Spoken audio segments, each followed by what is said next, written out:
Hello, welcome to my channel. I'm Jason White and this is Jason's Weird Reads, and today I'm going to be doing an audiobook haul. Now, all these books are from Audible because that's where I spend the majority of my audiobook time. I have a membership and I often buy extra credits. The reason why I'm doing an audiobook haul is because in my last book haul I mentioned that the majority of my books that I get are ebooks and audiobooks, but that was a physical book haul. And so at the end of the video I asked if people are interested in me doing haul videos for ebooks and audiobooks, and I was surprised at the number of people who said yes, please do those audio or those book haul videos, because people are interested in learning about books. And so here I am doing my audiobook haul, and these audiobooks I predominantly got during December and January. There's one book on here that Audible was offering people to download for free, and that was, I think, in October or November, and we'll get to that. Also, some of these books, I'm going to tell you which books they are or are available on the Canadian Audible Plus program. If you don't know what the Audible Plus program is, if you're a member of Audible, you probably know what it is. But if you don't, then it's just a bunch of books that they have that you can download and listen to for free if you're a member. And I am a member, so I have this catalog available to me. And also I'm going to mention the narrators for each book, because narrators are important.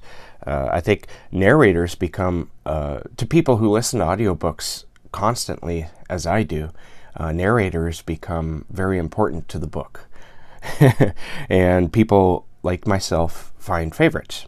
All right, let's get into it. Now, the first two books, one of them is an Audible Plus. It's within the Audible Plus catalog, so I downloaded it for free, and the other one I bought for cheap. And all these two books here that I'm going to mention first, I got within the previous week of me recording this, and I've listened to both of them already. So that's just a caveat I'm going to put out there, but they were purchased recently, and I'm going to try to keep my opinions out of it until I do an update video or a recent reads video. So the first book is Of Men and Monsters by Tom Deedy, and it's narrated by Matt Godfrey, who's, if you don't know who Matt Godfrey is, he does a lot of these indie or smaller horror book narrations, and he's awesome. He's one of my favorites. Of Men and Monsters by Tom Deedy. This book is about a family who's decided to escape from the abusive husband or father, and they run away to this coastal town where the two young boys, brothers who are 11 and 14, find new friends on the beach, and are pretty much trying to keep to themselves in a way that they so that they can stay away from their father. This one, I'm not gonna put my my own emotions into it. It's safe to say that I enjoyed this one, though, and it's really short. It's a novella. It's 4 hours long, and it's not very expensive to buy because of that. And so I just bought it outright. I didn't use a credit. And next up is Clowns vs. Spiders by Jeff Strand, and this one is narrated by Joe Hempel. Now, this is an interesting story. It's about a small group of clowns. There's like 4 or 5 of them, and they get laid off by the circus the circus they've been working for like 18 years lays them off because they're not considered fun and joyful anymore. They're considered to be scary, and nobody wants to go to a circus and become scared. So they break their clown oath, which is to make children happy all the time, and they join a haunted house because it's near Halloween. While they're working there, there's an outbreak of spiders. These giant spiders, they're like the size of your fist up to the size of your head, and they attack this area. I believe it's like a small town, and there's so many of these spiders, and so it's basically really becomes the clowns versus the spiders. And so I bought that basically because I knew it was going to be a fun time, and it did not let me down. All right, next up, I am planning on reading. I've been planning on reading this series for a long time now. It's blown up. This series of books has blown up on BookTube. I don't know how successful the author is with these books beyond BookTube, but the fact that they're published by a big publishing company and they're pumping them out as fast as they are, to me that suggests that it is at least somewhat profitable. Otherwise they would have said no probably by the end of book 3. But still, that actually, none of that matters. I don't even know why I went into that. The only thing I know is that I want to read this book series, mixture of fantasy and science fiction. Of course, I'm talking about Empire of Silence by Christopher Rocchio, I believe you pronounce it. And it's narrated by Samuel Rukin. Now, I'm going to, from now on, because I haven't listened to the audios already of what's left here, I am going to read the synopsis. So the synopsis for Empire of Silence is: Hadrian Marlowe, a man revered as a hero and despised as a murderer, chronicles his tale in the galaxy-spanning debut of the Sun Eater series, merging the best of space opera and epic fantasy. It was not his war. On the wrong planet at the right time for the best reasons, Hadrian Marlowe started down a path that could only end in fire. The galaxy remembers him as a hero, the man who burned every last alien Sealson from the sky. They remember him as a monster, the devil who destroyed a sun, casually annihilating 4 billion human lives, even the emperor himself against imperial orders. But Hadrian was not a hero. He was not a monster. He was not even a soldier. Fleeing his father and a future as a torturer, Hadrian finds himself stranded on a strange backwater world. Forced to fight as a gladiator and into the intrigues of a foreign planetary court, he will find himself fighting a war he did not start, for an empire he does not love, against an enemy he will never understand. Now, I really like the scope of this, and everyone seems to really enjoy the series. I don't think I've ever ran into a reviewer who says meh, or that they absolutely hated it. So, excuse me, my throat's drying up. So I gotta check out the series myself to see what all the hubbub is about. I'm really interested in diving in. I hope it becomes a favorite series. Next up is actually another series, and that is Armor by John Stakely. This is also on the Audible Plus program for Canada, at least, and it's narrated by Tom Weiner. I don't know if I've ever actually listened to this narrator before, so it might be a first-time narrator as well as a first-time author for me. Here is the synopsis. The planet is called Banshee. The air is unbreathable, the water poisonous. It is the home of the most implacable enemies that humanity in all its interstellar expansion has ever encountered. Felix is a scout in A-Team 2. Highly competent, he is the sole survivor of mission after mission. Yet he is a man consumed by fear and hatred. And he is protected not only by his custom-fitted body armor, the culmination of 10,000 years of armorer's craft, but also by an odd being which seems to live within him. A cold killing machine he calls the Engine. Sounds kind of weird, honestly.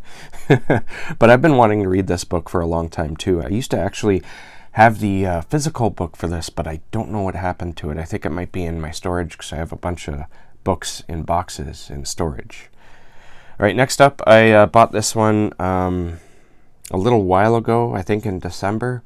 A lot of people have been talking about this book too. You're going to see that there's a huge science fiction theme within this list.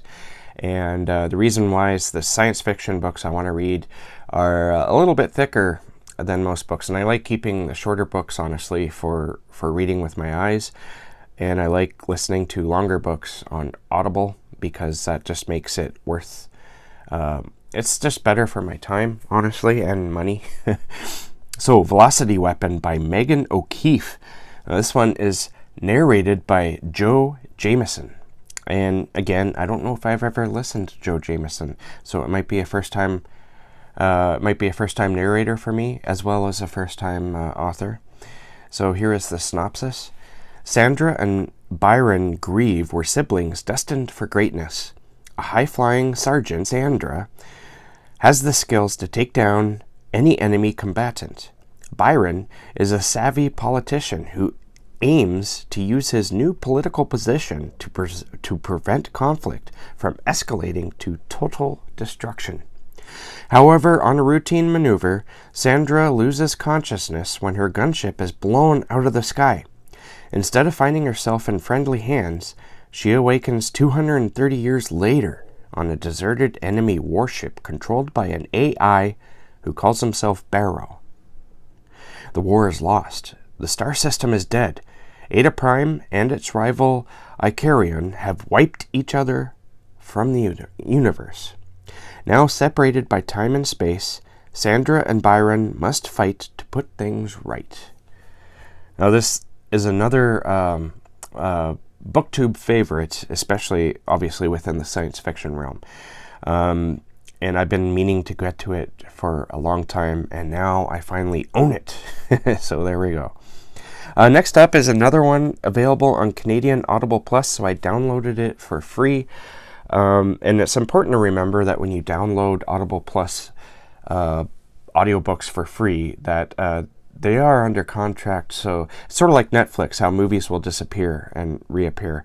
It's because they're under obligations with the publisher. They can only have it there for so long. And I find that a lot of these audiobooks are there for years. But if you do download an Audible Plus audiobook, it could disappear like the next day. Although I have found with Audible Plus that if it's going to disappear, they let you know and they keep reminding you when the date's coming closer. So just bear that in mind.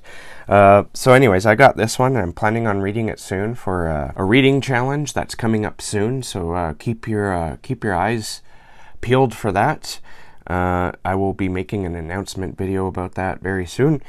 Anyways, this is Blood Music by Greg Bear, and it's narrated by an old favorite of mine since I started listening to audiobooks, George Guidall.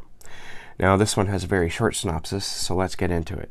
Virgil's innovative experiment reconstructing the cells of a common virus becomes a nightmare when, in order to save his research, Virgil injects the entire culture into his bloodstream. That sounds like a horrible mistake. I want to say rest in peace to Greg Bear. I believe he passed away recently, and he is a huge staple of science fiction. And he's written a lot of books. I haven't read one of them, so I'm hoping that this will be very interesting as my first, and it'll lead me to read many more by Greg Bear. All right, number 7 here, I have Gideon the Ninth by Tamsin Muir, and it's narrated by Maura Quick.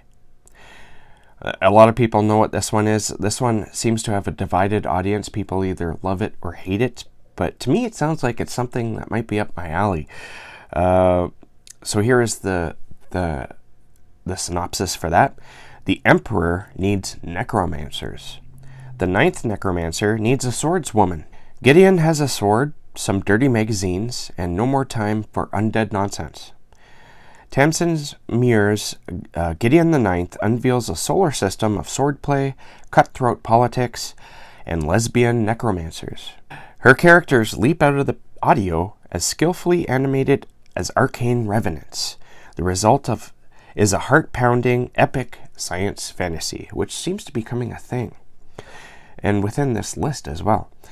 Brought up by unfriendly, ossifying nuns, ancient retainers, I almost said retailers, ancient retainers, and countless skeletons, Gideon is ready to abandon a life of servitude and an afterlife as a reanimated corpse. She packs up her sword, her shoes, and her dirty magazines, and prepares to launch her daring escape, but her childhood nemesis won't see her free without a service. One has to wonder what's going on with all these dirty magazines. Anyways, Harrowhark,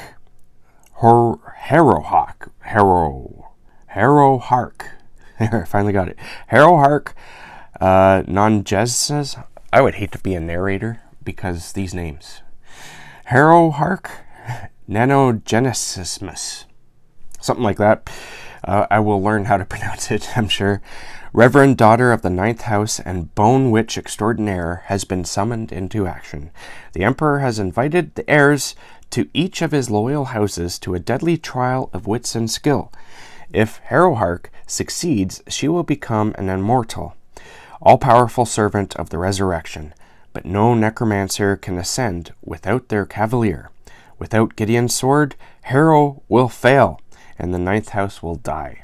Of course, some things are better left dead. So, to me, honestly, this book sounds like it's a lot of fun in a perhaps a kind of a dirty way. I'm not really all that much for sex in books and all that, but all the other sort of raunchiness might be a lot of fun. I don't know. We'll find out. Next up is a new series to me. I saw Rachel from Shades of Orange talking about this book, I think about a month ago. And she recently put it on a list. I think it was one of her favorite science fiction reads of 2022. I might be wrong about that.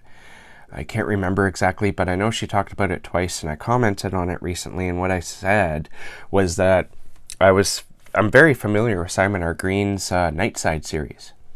And I read the majority of those books, but I wasn't really familiar at all with Deathstalker. And so it's been compared to like Star Wars, and I'm up for that. I could totally use that, and it's another science fantasy. I'm finally glad. I used to argue with people about Star Wars being fantasy in space, and people, they get mean about it. I'm glad that it's finally becoming a thing, that people are realizing that Star Wars is space fantasy, and that's okay. There's nothing wrong with calling it space fantasy. It's nothing wrong with saying it's purely science fiction either. And Deathstalker sounds like it might be a lot of fun. I've already read the synopsis, so how about I read it to you now? Owen Deathstalker, the last of the infamous warrior clan, always considered himself more of a writer than a fighter, preferring his history books to making any actual history with a sword. But books won't protect him from Her Imperial Majesty Lionstone, who just outlawed and condemned Owen to death without any explanation, reason, or warning. No wonder she's called the Iron Bitch. Now, on the run from the Imperial Star Cruisers, shady mercenaries, and just about everyone else in the Empire, Owen's options are limited. Though the name of Deathstalker still commands respect in certain quarters, out on the rim, Owen is lucky he can cobble together a makeshift team of cast-offs, including an ex-pirate, a cyborg, and a bounty hunter. But allies won't be enough to save him. If he's to live, Owen can either run forever or take down the corrupt empire. To do that, he'll need a fabled Dark Void device, an artifact dating back to the first Deathstalker, and perhaps the only weapon powerful enough to help this ragtag rebellion win. The time has come for Owen to finally embrace his Deathstalker heritage and all the blood and death that go with it.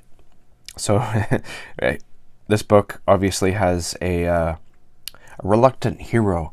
Reluctant heroes are one of my favorite tropes, because I think if I were ever put into one of these situations myself, I would be the ultimate reluctant hero. All right, moving on here. We have one last two books here. We have one nonfiction and a fantasy book. So, the first book, the nonfiction, is Astrophysics for People in a Hurry by Neil deGrasse Tyson, and it is narrated also by Neil deGrasse Tyson. Now, if you know who Neil deGrasse Tyson is at all, you know that he has probably one of the most perfect voices for narrating, but I don't know, because I've never listened to him narrate one of his books. And but I'm looking forward to seeing how well he does it. We will certainly find out at some point. Here is the synopsis for this book. What is the nature of space and time? How do we fit within the universe? How does the universe fit within us? There's no better guide through these mind-expanding questions than the acclaimed astrophysicist and best-selling author Neil deGrasse Tyson. But today, few of us have time to contemplate the cosmos. So Tyson brings the universe down to earth succinctly and clearly, with sparkling wit and digestible chapters consumable anytime and anywhere in your busy day. While waiting for your morning coffee to brew, or while waiting for the bus, the train, or the plane to arrive, Astrophysics for People in a Hurry will reveal just what you need to be fluent and ready for the next cosmic headlines. From the Big Bang to black holes, from quarks to quantum mechanics, and from the search for planets to the search for life in the universe. And if you don't know, I absolutely love following astrophysics. I currently just started a brief history of black holes by Dr. Becky Smethurst, and I just want to learn more about it. I'll obviously never be an astrophysicist, but I kind of like the idea of knowing about it regardless of that. Lastly here, I have The Emperor's Blade by Brian Staveley. Now this one was offered by Audible as a free download. I believe it was in like October. It might have been earlier, might have been later. But I do know that I got this one for free. You got to pay attention to Audible because once a month they offer up a book for free, and so every once in a while it's a book that you want. And this is a book I've been wanting to read for a long time. So it's The Emperor's Blade by Brian Staveley, and it's narrated by an absolute favorite of mine. He narrated a lot of the Vampire Chronicle books, and that's Simon Vance. He's absolutely awesome. So here is the synopsis for The Emperor's Blade. The Emperor of Enur is dead, slain by enemies unknown. His daughter and 2 sons, scattered across the world, do what they must to stay alive and unmask the assassins. But each of them also has a life path on which their father set them, destinies entangled with both ancient enemies and inscrutable gods. Caden, the heir to the unhewn throne, has spent 8 years sequestered in a remote mountain monastery, learning the enigmatic disciplines of monks devoted to the blank god. Their rituals hold the key to an ancient power he must master before it's too late. An ocean away, Valen endures the brutal training of the Ketrol, elite soldiers who fly into battle on gigantic black hawks. But before he can set out to save Caden, Valen must survive one horrific final test. At the heart of the Empire, Minister Adair, elevated to her station by one of the Emperor's final acts, is determined to prove herself to her people. But Adair also believes that she knows who murdered her father, and she will stop at nothing and risk everything to see that justice is meted out. So again, this one is fantasy. It's the only fantasy on here, and I don't know when I'll get to it. But I have been wanting to read that book for a long time. And it's another one I think that's kind of has a divided audience. People either love it or hate it. And one day I will figure out why, and maybe I'll fall on one or the other. We'll find out soon enough, I suppose. All right, so that is my most recent audiobook haul. Tell me what have you heard of all these books? And if so, do you plan on reading any of them? Please let me know deep down there in the darkness. Thank you for watching. If you watched this long, please leave a stack of books down there, or a spaceship, whatever you prefer, deep down there in the darkness as well. And thank you for watching. Keep being creative and keep being safe. And I'll catch you guys in the next bookish video.